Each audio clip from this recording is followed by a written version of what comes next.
ठीक है, ये तो बात हो गई हमारे पास, कब की बात हो गई। अब इस फंक्शन का अगर हम डोमेन की बात करेंगे तो डोमेन तो ऑलरेडी बताया जा चुका है पहले ही, डोमेन ऑल रियल नंबर। और रेंज की अगर हम बात करें तो रेंज क्या हो जाएगा, आर प्लस हो जाएगा। फंक्शन हमने क्या डिफाइन किया, y is equal to F X is equal to A to the power X था। वेर यहाँ पे हमने क्या बोला, where A is greater than 1, ये हमने डिफाइन किया। ए हमारा क्या था, ग्रेटर देन 1। ये तो था हमारा केस ऑफ केस 1। अब बच्चों आ जाते हैं केस नंबर 2 में। ठीक है, केस नंबर 2 में आ जाते हैं। केस नंबर 2 में सब कुछ पलट जाएगा और कुछ नहीं है। केस 2 में क्या है, जब हमने बेस को ना 1 के बीच में ले लिया, ये हमारा केस हो गया। बिकॉज हमारा जो बेस हमने क्या बोला था, बेस 0 नहीं हो सकता, बेस 1 नहीं हो सकता, बेस निगेटिव नहीं हो सकता, बेस पॉजिटिव हो सकता है, सिर्फ 1 नहीं हो सकता है। ठीक है, तो हमने अब बेस को इस रेंज में लिया। फिर एक एग्जांपल से समझते। अच्छा, उससे भी पहले ना हमने फंक्शन को, अब चलो मैं नंबर से लेके डिफाइन कर दिया ना, फंक्शन को डिफाइन किया कि नहीं, जनरल नहीं बताया ना, तो पहले जनरल देख लो। जनरल फिर अब बता देते हैं। फंक्शन हमारा फाइनली क्या हो गया, F X is equal to, हमने बोल दिया शायद A to the power X होगा, ये बोल दिया है A to the power X नहीं, ये हो जाएगा greater than 1 for all X greater than 0।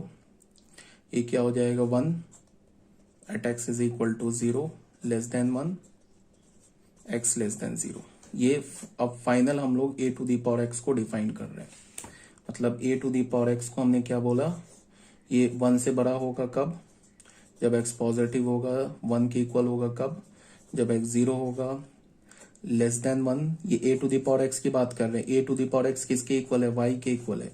तो वाई 1 से छोटा होगा कब, जब एक्स निगेटिव होगा। 1 से छोटा होगा बट 0 नहीं होगा, निगेटिव नहीं होगा। उसके बाद हमने फंक्शन का ऐसे कर्व बना दिया। ठीक है,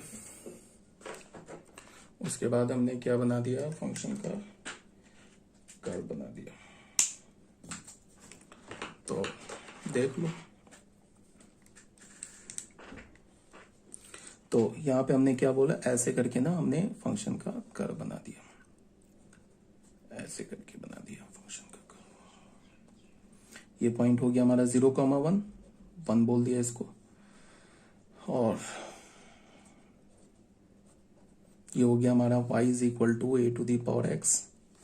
ठीक है, इसका कर्व हो गया when a is greater than 1। ये हमारा कर्व हो गया। ठीक है, इसका डोमेन तो ऑब्वियस ही बात बार बार बताया जा चुका है, ऑल रियल नंबर। और रेंज ऑफ द फंक्शन क्या हो जाएगा, 0 to infinity।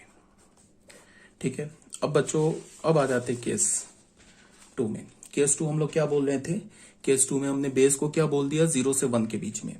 तो अगर अब बेस 0 से 1 के बीच में है तो एक फिर एग्जांपल ले लेते हैं। y is equal to F X is equal to A का वैल्यू अगर हाफ ले लेते हैं।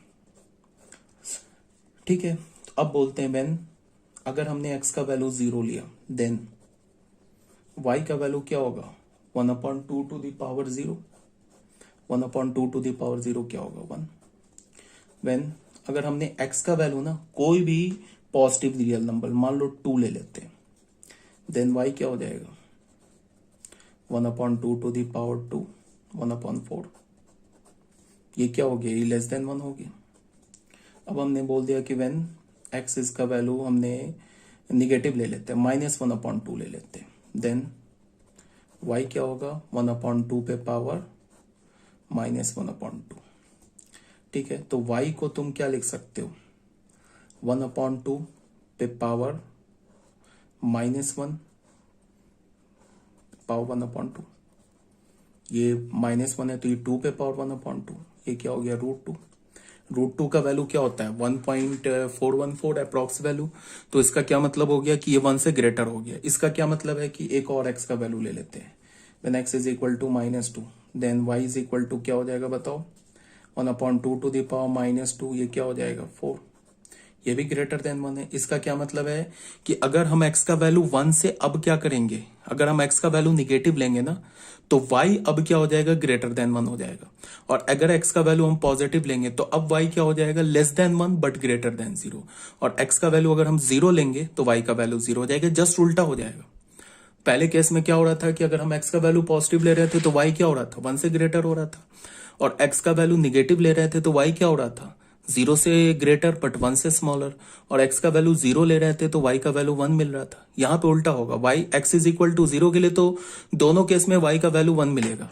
बट इस केस में, सेकेंड केस में, अगर हमने x का वैल्यू ना, अगर x का वैल्यू पॉजिटिव लिया तो इस केस में y का value less than 1 but greater than 0 मिलेगा। और x का वैल्यू अगर हमने निगेटिव लिया तो y का वैल्यू क्या मिलेगा हमें, y का वैल्यू ग्रेटर देन 1 मिल जाएगा। ठीक है, तो फंक्शन को हम ऐसे लिख सकते हैं, देखो f(x) है ना, is equal to a to the power x। इसको हम ऐसे लिख सकते हैं, यहां पे ये 1 से बड़ा अब तो मिलेगा, लेकिन कब मिलेगा, a to the power x, मतलब y 1 से बड़ा कब मिलेगा, जब x जो है ना निगेटिव हो। और 1 के इक्वल कब मिलेगा, y 1 के इक्वल कब होगा, जब x का वैल्यू 0। y का वैल्यू लेस देन 1 कब होगा, y इज लेस देन 1 कब होगा, जब x हमारा ग्रेटर देन 0। ठीक है, तो इस फंक्शन का भी ग्राफ देख लेते हैं।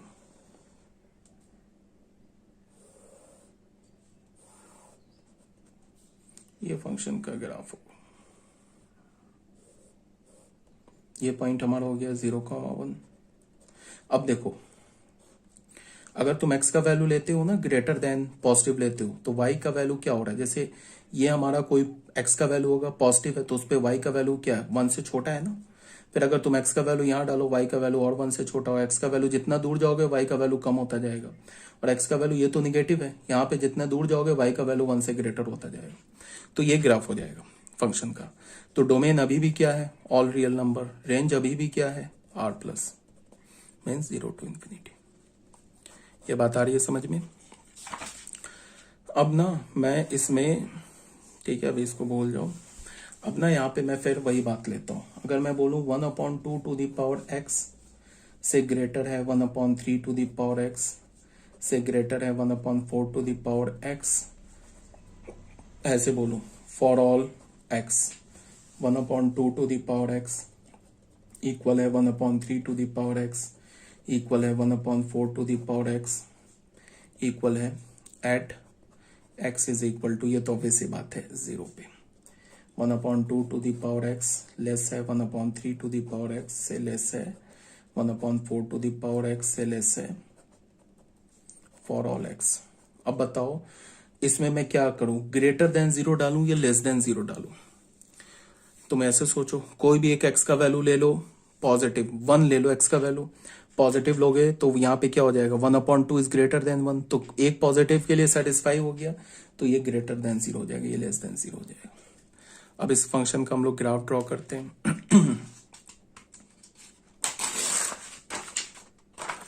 मतलब ये तीन फंक्शन का एक ही ग्राफ में ड्रॉ करते हैं इसको। तो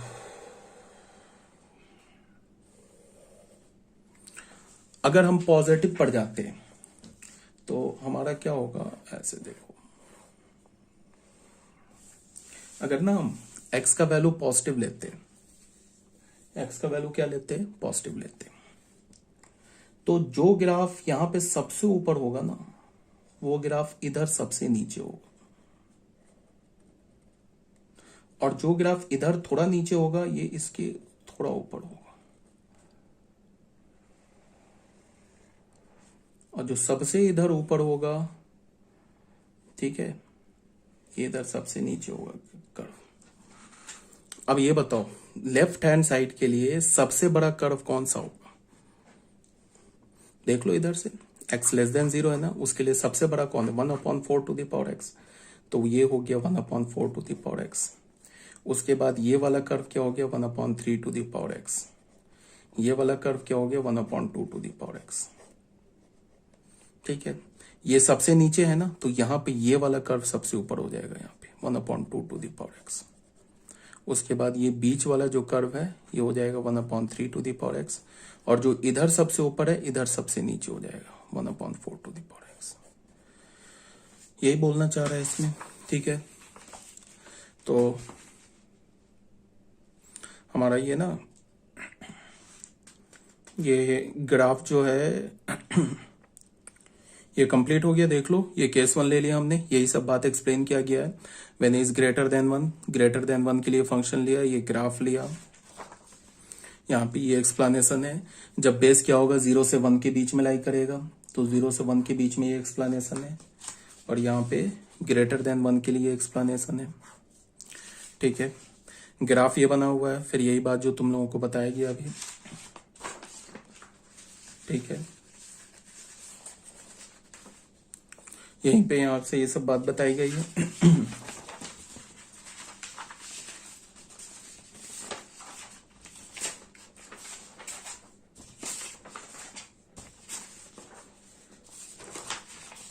अब यहाँ पे नोट में क्या बोल रहा है, नोट देख लो। नोट में क्या बोल रहा है कि ई जो होता है ना, ई, ठीक है, जिसको हम यूलर्स कांस्टेंट बोलते हैं। क्या बोलते हैं? Euler's constant, EULERS, Euler's constant. तो ई क्या होता है हमारा, जैसे मैंने बोला है ना कि पाई जो है हमारा, देखो ई, पाई और आई, ये हमारा 3 फेमस नंबर है।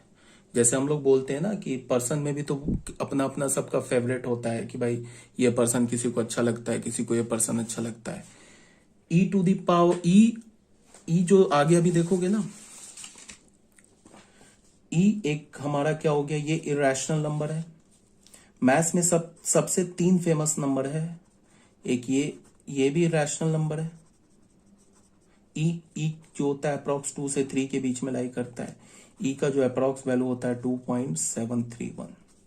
जो हमारा पाई है ये भी इरेशनल नंबर है।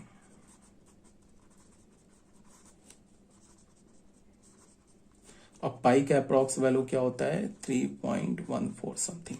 हाँ, पाई जो होता है आप लोग 10th क्लास में पढ़ते हो 22/7 इक्वल नहीं होता है।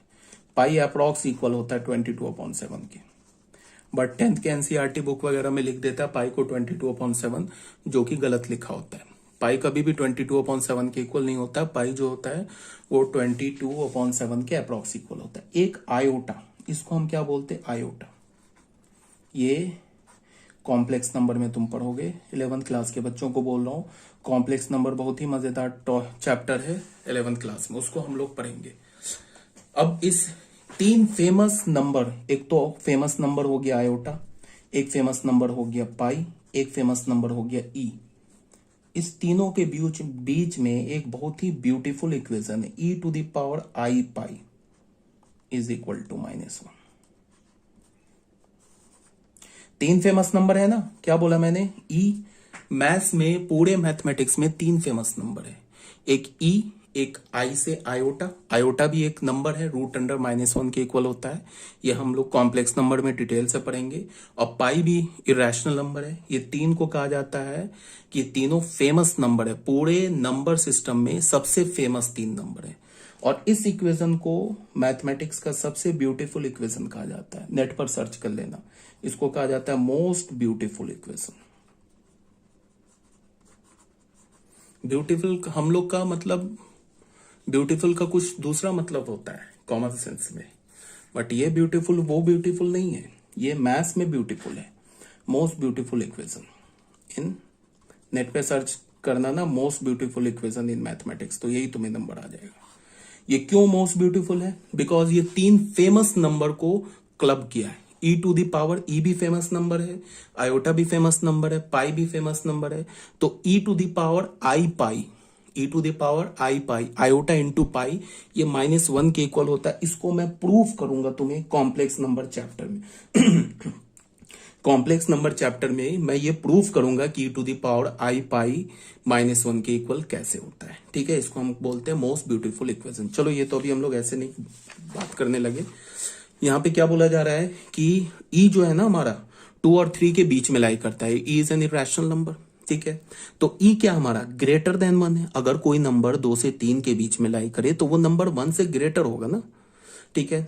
तो अब हम लोग क्या करते थे, हमने एक ऐसे करके फंक्शन बनाया था ना, y is equal to F X is equal to A to the power X. इसमें हमने क्या बोला था, एक बार ए को 1 से इक्वल ले लिया था, एक बार y is equal to F X is equal to A to the power X लिया था। इसमें हम एक बार ए को 0 से 1 लेके चल रहे थे, ठीक है। इस केस में इसका कर्व कैसा आ रहा था, ऐसा, और इस केस में इसका कर्व कैसा आ रहा था, ऐसा, यही आ रहा था ना। दोनों में केस में डोमेन क्या और डोमेन क्या है, ऑल रियल नंबर। रेंज क्या है, रेंज है आर प्लस, ठीक है। अब मैं क्या बोल रहा हूं कि अब मैं ए को हटा के ना, ए क्या होना चाहिए, कोई भी नंबर हो सकता है जो 1 से ग्रेटर हो। तो अब मैं ए को हटा के ई डाल दे रहा हूं, because E is also number greater than 1। ई भी तो हमारा नंबर है ना, तो बेस तो कोई भी नंबर हो सकता है जो 1 से बड़ा हो। तो ए को हटा के मैं ई डाल दे रहा हूं, तो हमारे पास फंक्शन क्या बन जाएगा, y to the power E X बन जाएगा। अब इसका जो ग्राफ होगा ना बच्चे, इसका जो ग्राफ होगा, इसका ग्राफ ऐसा होगा, जो ए टू द पावर एक्स का ग्राफ है, ऐसा हो जाएगा ग्राफ।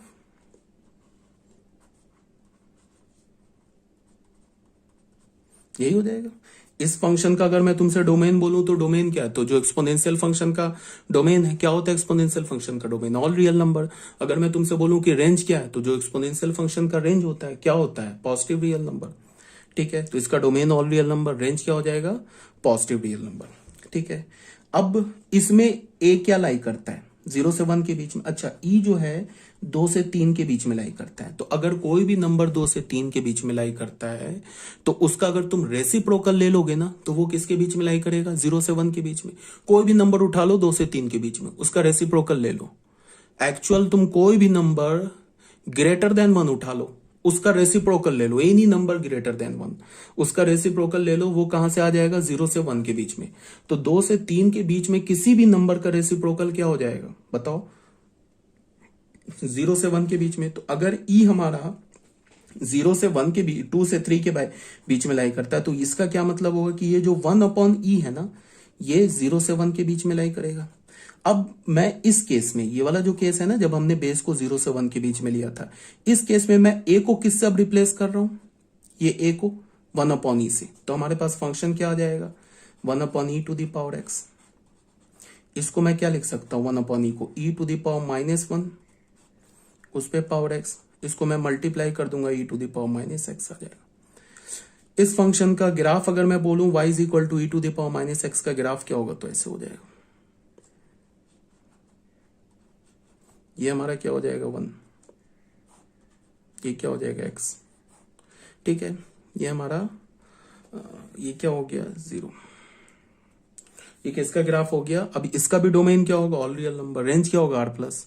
तो e to the power x का ग्राफ तुम समझ गए क्या होता है, जो a to the power x का ग्राफ होता है ना, when a is greater than 1। e to the power x का ग्राफ क्या होता है, जो a to the power x का ग्राफ हो when a is greater than 1। e to the power -x का ग्राफ क्या होता है, जो a to the power x का ग्राफ हो when a lies between 0 and 1। Domain और रेंज तो दोनों केस में सेम हो जाएगा, ठीक है। तो यही बात नोट में बोला गया है। देखो क्या बोला जा रहा है, अगर e हमारा 2 से 3 के बीच में इंप्लाइज e ग्रेटर देन 1, तो y is equal to F X is equal to e to the power x। एक हमने फंक्शन ले लिया, f क्या हमारा, e को हमने a को किससे रिप्लेस कर दिया, e से। तो f हमारा ये फंक्शन r से r हो जाएगा। Is also an exponential function with base as greater than 1। ये भी एक्सपोनेंशियल फंक्शन है, इसका ग्राफ ऐसा हो जाएगा। e टू द पावर, ये जो फंक्शन देख रहे हो ना, इसका ग्राफ कैसा हो जाएगा, ऐसा हो जाएगा। जो एक्सपोनेंशियल फंक्शन का ग्राफ है व्हेन इज ग्रेटर देन 1 वाला, वो हो जाएगा ये ग्राफ। इसका भी domain all real number, range r plus हो जाएगा। अब e अगर हमारा 2 से 3 के बीच में लाई करता है, तो 1/e किसके बीच में लाई करता है, 0 से 1 के बीच में। तो y, फिर हमने एक फंक्शन ले लिया r से r, y is equal to F X ले लिया। 1/e to the power x is also an exponential function with base as less than 1। ये भी हमारा एक्सपोनेंशियल फंक्शन है। इसको तुम क्या लिख सकते हो, e टू द पावर -1 पे पावर x, तो ये क्या हो जाएगा, e टू द पावर -1, ठीक है। तो is also an exponential function with base as less than 1 but greater than 0, ठीक है। इसका ये ग्राफ हो गया, देख लो। ये किसका ग्राफ है, जब हमारा बेस 0 से 1 के बीच में लाई करता था, तो ये ग्राफ होता था। तो इस फंक्शन का ये ग्राफ आ गया, e to the power -x का ग्राफ आ गया, ठीक है। और इस फंक्शन का भी रेंज क्या हो गया, r प्लस, और डोमेन क्या हो गया, r। तो बच्चों ये हमारा जो है ना क्या बोलता हूं, एक्सपोनेंशियल फंक्शन जो है ना, ये एक्सपोनेंशियल फंक्शन क्या हो गया हमारा, कंप्लीट हो गया। अब जो हम लोग नेक्स्ट टॉपिक पढ़ रहे हैं वो है हमारा लॉगरिथमिक फंक्शन। तो सबसे पहले लॉगरिथमिक फंक्शन में क्या है कि logarithmic function is the inverse of exponential function. Logarithmic function जो है ना वो एक्सपोनेंशियल फंक्शन का इनवर्स है। अब इसका क्या मतलब हो गया, पहले तुम समझो, उसके बाद फिर हम लोग फॉर्मली इसको डिफाइन करेंगे। तुम ऐसे देखो, अगर तुम ना 2 to the power 3 लेते हो तो इसका वैल्यू क्या होता है, 8 होता है। ये तो बहुत आसान है, कोई भी बता देगा। मैं अगर बोलूं कि 2 to the power 3 का वैल्यू क्या है, 8 है। अब इसको मैं उलट के बोलूं तुमसे कि 2 पर कौन सा पावर लूं कि वैल्यू 8 आ जाए। अब थोड़ा सा टफ हो गया, अब थोड़ा दिमाग लगाना होगा। अच्छा 2 to the 4, अच्छा 2 3 से 8 होता है, तो मतलब 2 पे पावर 3 लेना होगा तो 8 आएगा। ऐसे अब दिमाग हल्का सा लग गया। अभी तो बहुत आसान है, 2 to the power 3 is equal to 8। अगर मैं बोलूं कि 2 पे ये कौन सा पावर लूं कि 16 आ जाए, तो यहां से क्या होगा, x इज इक्वल टू 4 लेंगे तभी तो 16 आएगा। ठीक है, तो देखो ये 2 to the power 3 किसके इक्वल होता है, 8 के। यहां पे एक्सपोनेंशियल फंक्शन में हम लोग क्या करते हैं, एक्सपोनेंशियल फंक्शन में जैसे हमने ये y is equal to F X है ना, इसको हमने एक्सपोनेंशियल फंक्शन माना ना a to the power x, तो ये तो गिवन होता है ना a, इसका मतलब पावर डालते हैं और ये पूरा वैल्यू y बन जाता है। इसमें हम क्या करते हैं कि जैसे हमने एक्सपोनेंशियल फंक्शन ले लिया ना, F X is equal to 2 to the power x, तो x जो डालते हैं ना डोमेन में वो क्या होता है, 2 पे पावर डालते हैं, तो 2 to the power जो आता है वो y का वैल्यू आता है। लॉग में उल्टा करते हैं। लॉग में उल्टा करने का क्या मतलब अभी बता रहा हूं। अगर मैंने लिखा ना 2 to the power 3 is equal to 8, तो इसको लॉग की भाषा में क्या बोलेंगे, लॉग के लैंग्वेज में बोलेंगे log 8 base 2 is equal to 3। मतलब 2 to the power 3 अगर 8 है तो इसको लॉग के लैंग्वेज में क्या बोलेंगे, इफ एंड ओनली लॉग लिया LOG, बेस यहां पे 2 है ना, तो यहां लॉग का बेस 2 बना लेंगे। ये 2 to the power 3 का वैल्यू 8 है ना, तो ये 8 यहां बना लेंगे। इसका पावर ये 3 है ना, तो इज इक्वल टू 3 ले लेंगे। ये लॉग का ये लैंग्वेज बोल रहा है। ठीक है, फॉर एग्जाम्पल एक और ले लेते हैं, 2 to the power -3 क्या हो जाएगा, 1/8। तो इसको लॉग की भाषा में क्या बोलेंगे, लॉग लिया, बेस क्या है 2, तो यहां पे 2 ले लेंगे। पावर डालने के बाद वैल्यू क्या मिला, 1/8, तो 1/8 यहां ले लेंगे। अब पावर क्या डाला, -3, तो ये -3 यहां ले लेंगे। ये लॉग का लैंग्वेज है। ठीक है, अगर मैंने लिखा 10 to the power 4 is equal to 1 2 3 4, तो इसको लॉग के लैंग्वेज में क्या बोलेंगे, लॉग लिया, इसका बेस 10 है ना, तो यहां बेस 10 ले लेंगे। ये पावर 4 है, वो पावर 4 इक्वल के बाद आएगा। ये रिजल्ट क्या है, 10 to the power 4, तो 10 to the power 4 यहां ले लेंगे। मतलब क्या है कि अगर मैं तुम्हें सिर्फ ये दिखा के बोलूं कि log 8 बेस 2 क्या है, ये मैं बोलूं कि व्हाट इज दिस, ये है क्या, तो तुम बोलोगे कि ये एक ऐसा नंबर है। log 8 बेस 2 दिखा के मैं बोलूं कि ये है क्या, तो तुम बोलोगे कि ये एक ऐसा नंबर है log 8। इसको रीड कैसे करते हैं, log 8 बेस 2। अगर मैं तुम्हें बोलूं कि ये है क्या, तो तुम बोलोगे कि ये जो पूरा है ना, ये एक ऐसा नंबर है जिसको हम, ये जो नीचे लिखा है ना बेस, इस पर पावर डाले ना तो 8 आ जाएगा, ये ऊपर वाला आ जाएगा। देखो ये है ना log 8 बेस 2 क्या है, ये 3 है ना, तो ये 3 कैसा नंबर है, अगर मैं 3 को इस बेस पर ये डालू ना यहाँ पे 3, तो ये 8 नहीं आ जाएगा।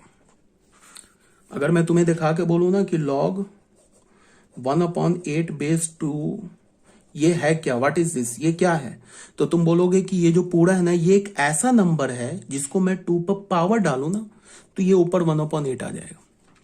इसका मतलब ये क्या लिखा हुआ है, ये log 8 बेस 2 क्या लिखा हुआ है, ये एक पावर लिखा हुआ है। पावर किसका पावर, 2 पर पावर लिखा हुआ है, 2 का पावर लिखा है। कैसा पावर लिखा है, जिस पावर को हम 2 पर डालेंगे ना तो ये 8 आ जाए। इस 8 को हम बोलते हैं आर्गुमेंट, इस 2 को बेस बोलते हैं, इस 1/8 को आर्गुमेंट बोलेंगे, इस 2 को बेस बोलेंगे।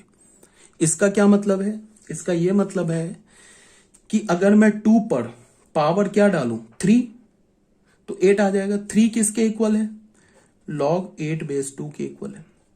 ये किसके इक्वल होगा बोलो? ये 8 के इक्वल हो जाएगा। ये मतलब है यही है ना यार 3, ये तो 3 लिखा हुआ है ना, ये log है, l है।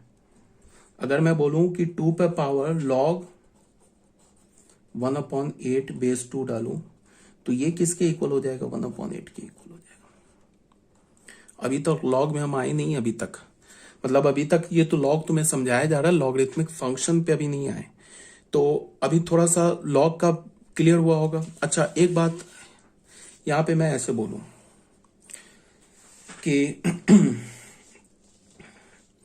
अगर मैं तुमसे बोलूं कि लॉग -2 बेस, चलो अभी -2 को हटाते, लॉग या फिर इसको भी हटाते, e⁻, अगर मैं 4 बोलूं, ठीक है, अगर ये किसके इक्वल है? e⁻4 कोई नंबर आएगा ना, अल्फा बीटा, इरेशनल नंबर, अभी हम इसको नहीं कैलकुलेट कर सकते, कोई ना कोई नंबर आएगा, मान लो वो अल्फा के इक्वल आ गया, तो यहां से हमें क्या पता चल रहा है? हमें यहां से पता चल रहा है लॉग, ये बेस ई है तो यहां लॉग का बेस ई बन जाएगा, ये 4 है ना पावर, ये इज इक्वल टू क्या बन जाएगा? 4, और ये यहां अल्फा हो जाएगा। तो मैं बोलूं कि ये log 4 log अल्फा बेस ई है क्या? तो तुम बोलोगे log अल्फा बेस ई एक ऐसा नंबर है जिसको हम ई पर पावर डालें तो ये अल्फा आ जाए, ठीक है। अब देखो log, अच्छा 10 पे पावर अगर मैं 2 दूं तो ये 100 हो गया, इसको हम log के टर्म में क्या लिखेंगे? log 100 base 10 is equal to 2, ठीक है। अब मैं तुम्हें क्या समझाना चाह रहा हूं कि देखो, जब भी log का बेस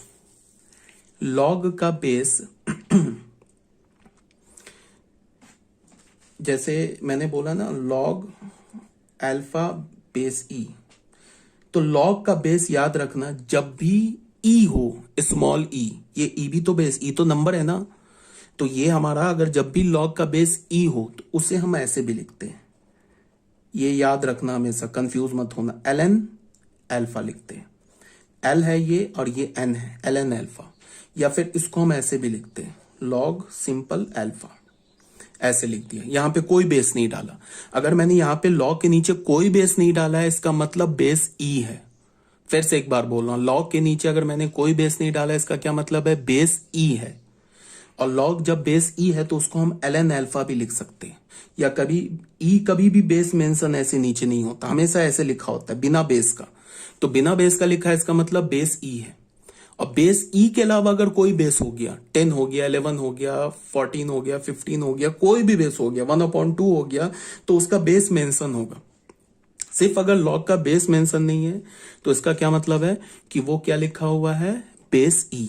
और जब भी बेस ई को हम क्या ln भी लिखते हैं, जैसे अगर मैं बोलूं ना log, ऐसे तुम्हें कहीं लिखा नहीं मिलेगा log ई बेस 10, ऐसा कहीं नहीं मिलेगा। log तुम्हें क्या लिखा मिलेगा? लिखो दोगे तो कोई प्रॉब्लम नहीं है, जैसे √2 पे ऐसे थोड़े ना लिखा होता है, या √4 है इस पे, यहां पे 2 थोड़े ना लिखा होता है।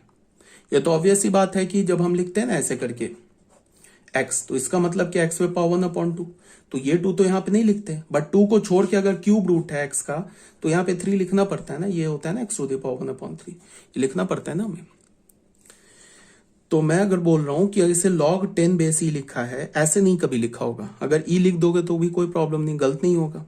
ये अक्सर कैसे लिखा होगा? ऐसे 10 और कुछ नहीं लिखा होगा, तो इसका मतलब ये मान लो बेस ई है, और इसको हम शॉर्ट फॉर्म में क्या लिखते हैं? ऐसे l, ऐसे n, और ये ब्रैकेट में ऐसे 10, ये मतलब होता है, ठीक है। ऐसे भी लिखते हैं। सिर्फ ln किसके लिए यूज करते हैं? सिर्फ जब बेस ई होता है, सिर्फ उसी के लिए।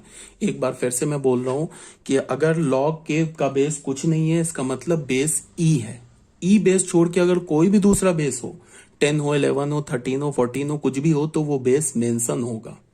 और अगर बेस ई है तो उसको हम क्या लिख सकते हैं? ln 10। इस 10 को हम log का क्या बोलते हैं? आर्गुमेंट। इसको हम क्या बोलते हैं? बेस। ठीक है, ये सब बात अभी समझ में आ रही होगी आप लोगों को। तो थोड़ा डिटेल से इसलिए लेके चल रहे हैं ना, क्योंकि ये चैप्टर काफी इंपॉर्टेंट है। 11th क्लास के 12th क्लास के बच्चे भी ऐसे कोई जीनियस है नहीं, वो भी सब कुछ गोल करके बैठे होंगे 0/0। तो उनको भी बोल रहा हूँ कि एक बार जो ये जो अभी फंक्शन 11th का मैं PDF और जो फंक्शन दे रहा हूँ वो एक बार कर लो, फायदे में रहोगे। तो मैंने क्या बोला कि PDF नंबर जो 4 होगा वो 11th का लास्ट PDF होगा इस चैप्टर का, फंक्शन एंड रिलेशन का जो फंक्शन का लास्ट PDF होगा, PDF नंबर 4। और 12th का जो PDF स्टार्ट होगा वो फंक्शन 5 से स्टार्ट होगा, मतलब PDF नंबर 5 से स्टार्ट होगा। वहां से मेन 12th का मतलब टॉपिक स्टार्ट होगा। अभी तक जो भी हम लोग पढ़ रहे हैं ना फंक्शन का, ये अभी हमारा PDF नंबर 3 भी कंप्लीट नहीं हुआ है। टाइम लग रहा है ना, क्योंकि हम लोग को अगर मैं इसको तेजी से निकल जाऊं ना तो फिर कुछ समझ में नहीं आएगा।